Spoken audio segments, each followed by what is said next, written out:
Among scholars, Joseph is widely accepted as the father of Jesus.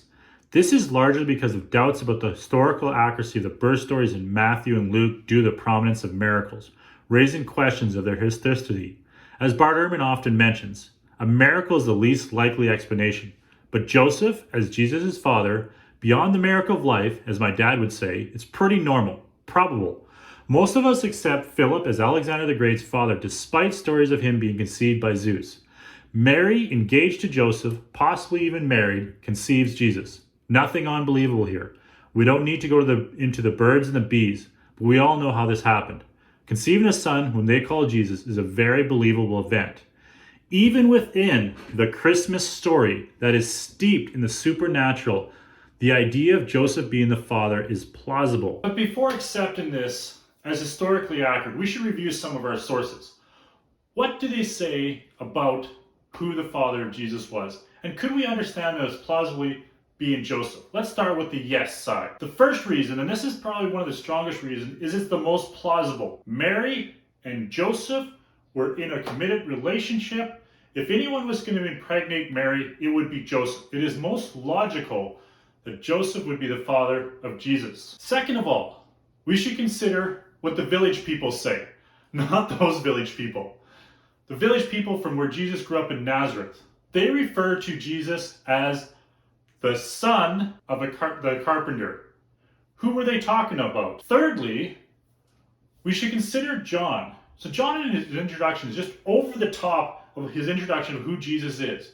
But then he has a very interesting line when Philip goes to Nathanael, and it reads, "We have found the one Moses wrote about in the law and about whom the prophets who wrote, Jesus of Nazareth, the son of Joseph." We should also consider the genealogies of Jesus, both recorded in Matthew and Luke.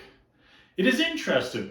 Both of them include Joseph. The wording gets a little bit odd and weird sometimes when they come around to actually connecting him to Jesus in the relationship. But they both include Joseph. If Joseph was not the father of Jesus, why include him in the genealogy? It just doesn't make sense. Now this one's a little bit neutral, but something we should consider.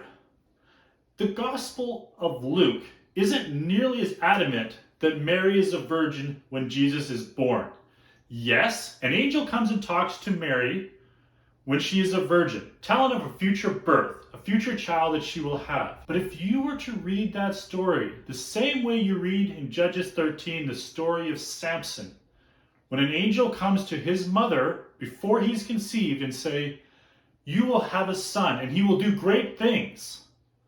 When you listen to that story in Judges 13, do you hear of a miraculous birth? Or do you just hear of a simple, normal process of a human being born, except an angel is intervening in advance, telling the mother of the future of her son? So this is some pretty good arguments of why you would consider Joseph to be the father of Jesus. It does make sense. It's probable, it's highly likely, but there are some arguments and reasons why you would not think, or you'd be hesitant to consider Joseph the father of Jesus. The strongest one I find is in the Gospel of Matthew. So Matthew, when Joseph discovers that Mary is pregnant, he decides in his mind that he's going to divorce her because he wants nothing to do with her and this child, which seems unlikely. If Joseph knew that Mary was pregnant with his child, a woman he was planning to marry anyways, a woman that he was hoping to have a family with in the future, why would he not marry her if that was his plan all along? His hesitation really points towards that he did not believe the child in Mary was his child. But that still leaves some other possible options of who might have been Jesus' father. Click the link above if you want to just explore some of the other ideas. Nothing else, just to have a conversation and to think through it. Why do you believe, whoever you believe, is Jesus' father?